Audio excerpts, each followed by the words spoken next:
Hey guys, what's going on? James here, and in this video today, we're going to be reviewing the Tampa Bay Buccaneers preseason Week 2 win versus the New York Jets. And folks, there was so much to dive into regarding this game because so many things happened, right? So much stuff happened on the offensive side of things, on the defensive side of things. It was all in all a lot of takeaways, right? From guys who did play and from guys who didn't play as well. So let's get started with the quarterbacks. The quarterback situation for the Tampa Bay Buccaneers. First thing I want to say is John Wolford suffered a pretty scary injury during this game. He was 4 of 4 for 57 yards, was looking very good in this game. However, he was sacked one time. His helmet hit the turf pretty hard, and he was stretchered/carted off the field. Thoughts and prayers go to John Wolford, and whatever the situation may be regarding him, I wish nothing but a speedy recovery for him, and that he can just make a full recovery from whatever injury he may have been dealt, be it his head, be it his neck, be it whatever. I wish nothing but the best for John Wolford here moving forward. Kyle Trask played the majority of this game after Wolford went down. Trask had played already the entirety of the first half of the game. Wolford pretty much played the third quarter in most of its entirety, and then Trask finished out the game after Wolford went down. Trask, I thought, looked very good.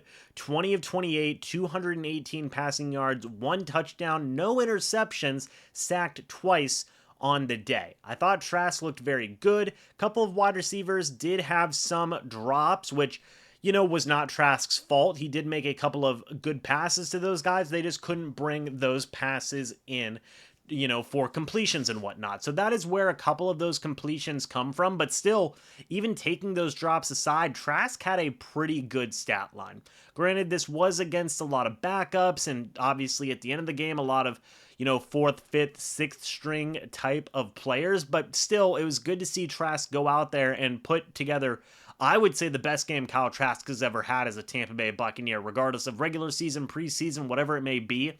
That is Trask's best showing ever as a Buck, which was a really cool thing to see. Had a phenomenal touchdown pass to Trey Palmer. We'll talk about him in a little bit as well. It was a 33-yard touchdown pass.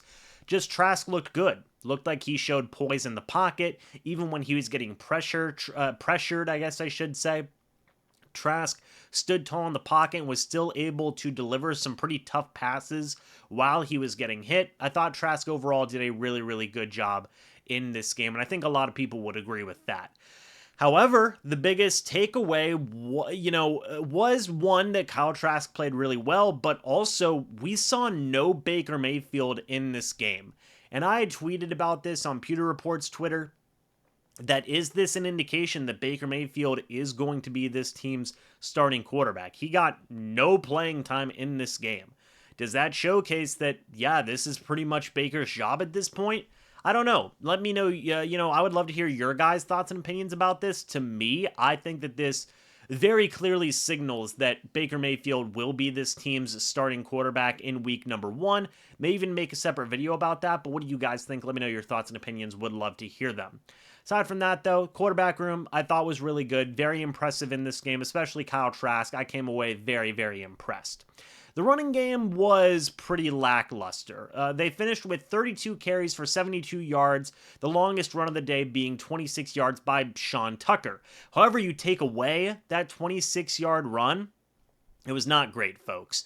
I believe Sean Tucker had 6 carries for 9 yards. Not good. Patrick Laird was actually, in my opinion, the best running back out of the bunch. 9 carries, 20 yards. I guess Ronnie Brown did have 7 carries for 19 yards as well.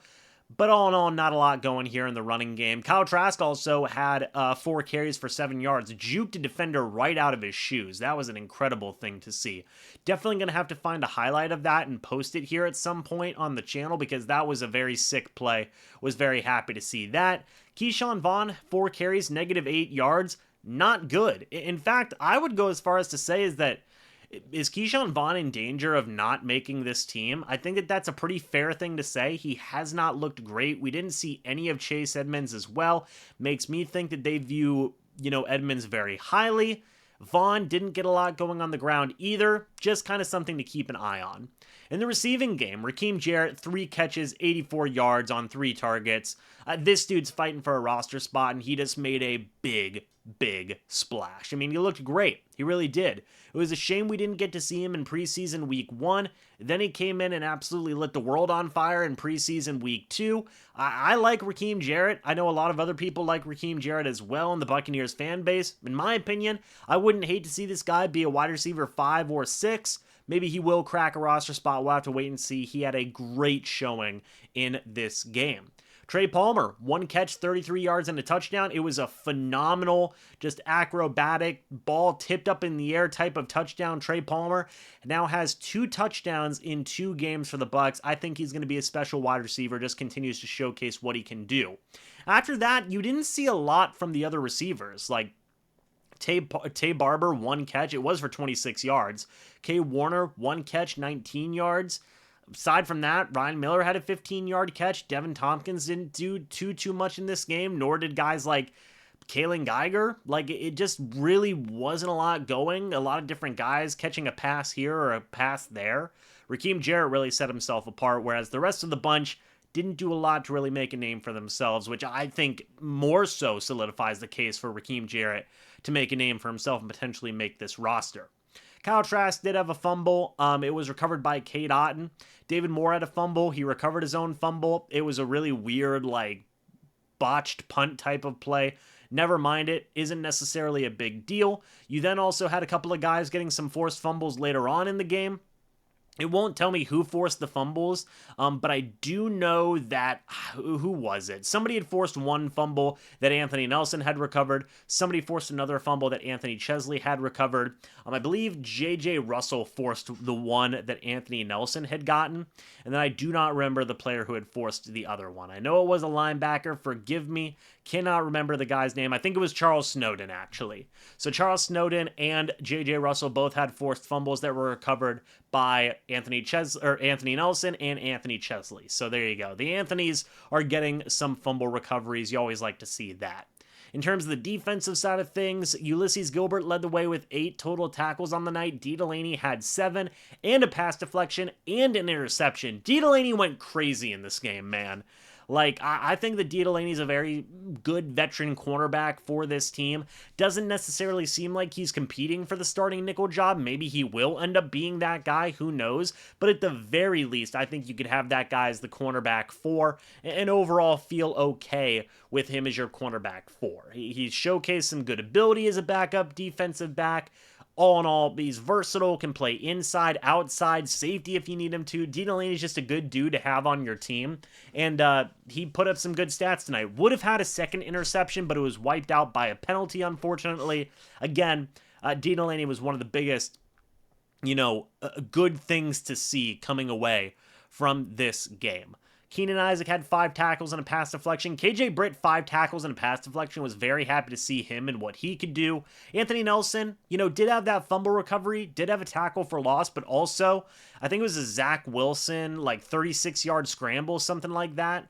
35-yard scramble, I guess I should say. Anthony Nelson just did a terrible job of containing Zach Wilson. That was not good. That's got to improve. Just kind of showcases the lack of athleticism in some moments from Nelson there on that play. Anthony Chesley had that fumble recovered, had a tackle, had a pass deflection. He did some interesting things. He's also going to be a guy that's competing, and I think that him and D. Delaney, both a couple of veterans, certainly looked a little bit better than what we saw from the younger, undrafted free agents in this game. I thought that Chesley and D. Delaney both came away from this game looking pretty strong. After that, a couple of guys I want to talk about who maybe didn't necessarily get a ton of statistics, but I thought brought some good pressure throughout the game. One is Mike Green. I think this is the second game in a row where Mike Green has really showcased some good ability. He's a guy that I could see making the Bucs roster, or at the very least being a guy on the practice squad. I have liked what I've seen from Green. Marquise Watts also. He did have 1 tackle. Aside from that, didn't really have a lot else going on, but he was really bringing pressure on pretty much every play. He's another guy that I really think can make the Bucs roster. It just seems like every time this dude is out there on the football field, he's bringing some type of pressure or really, really battling with the offensive linemen. So I got to give Watts credit there. He has shown up a lot. I think that him and Mike Green are two really good young guys who are showcasing a lot of ability and could potentially be something down the line. Cam Gill also brought some good pressure in this game also.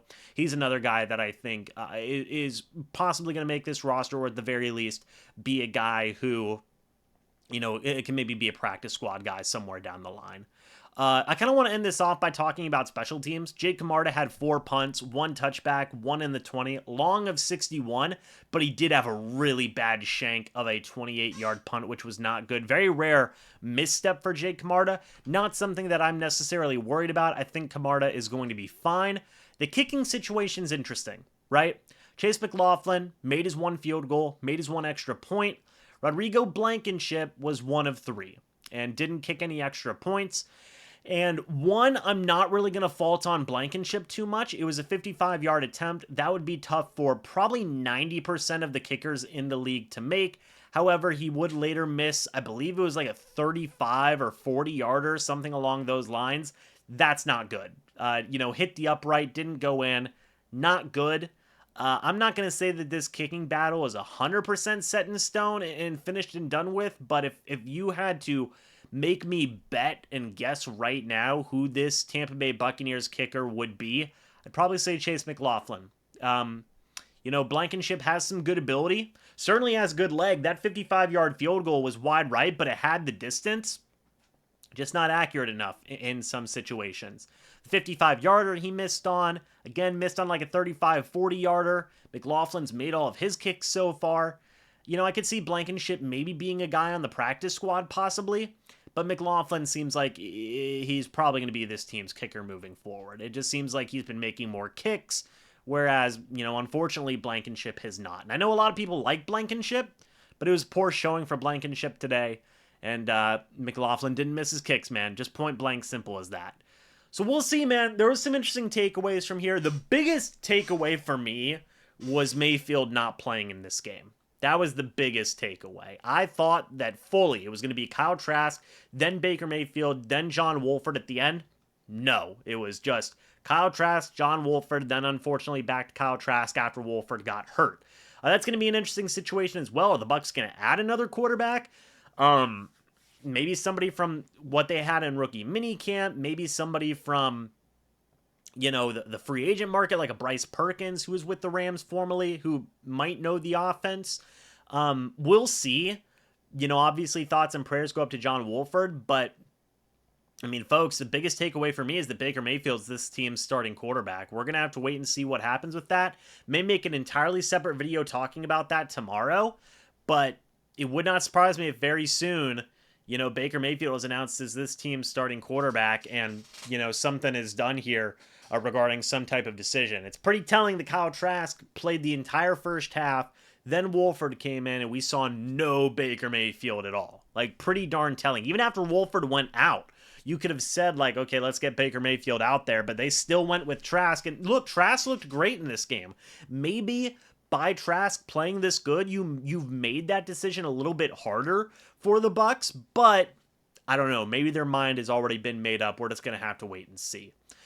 Folks, again, let me know your guys' thoughts and opinions about this game down in the comment section below. It's good to see the Bucs win. And there were some guys who definitely, I thought came out there and had a good showing. On the offensive side, Trask, Raheem Jarrett. I think Luke Gedeke and Cody Mock showed improvement in this game compared to last week. So shout out to them as well. I think the offensive line, some guys did struggle, right? Aaron Stinney.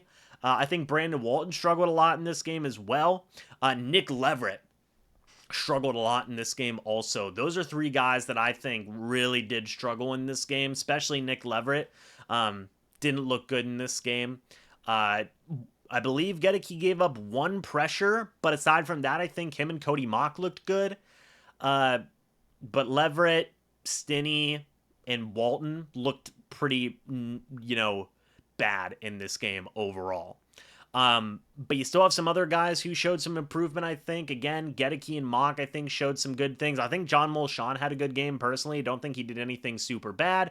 Defensive side of things, D. Delaney and Anthony Chesley, I thought, did really good. Mike Green and Marquise Watts, I thought, did really good. Those were some guys who showed some good improvement. Chase McLaughlin looked good, whereas Rodrigo Blankenship did not. So, A lot of interesting stuff to this game, man. Would love to hear your guys' thoughts and opinions down in the comment section below. Thank you to everybody who was there for the live stream as well. Greatly appreciated.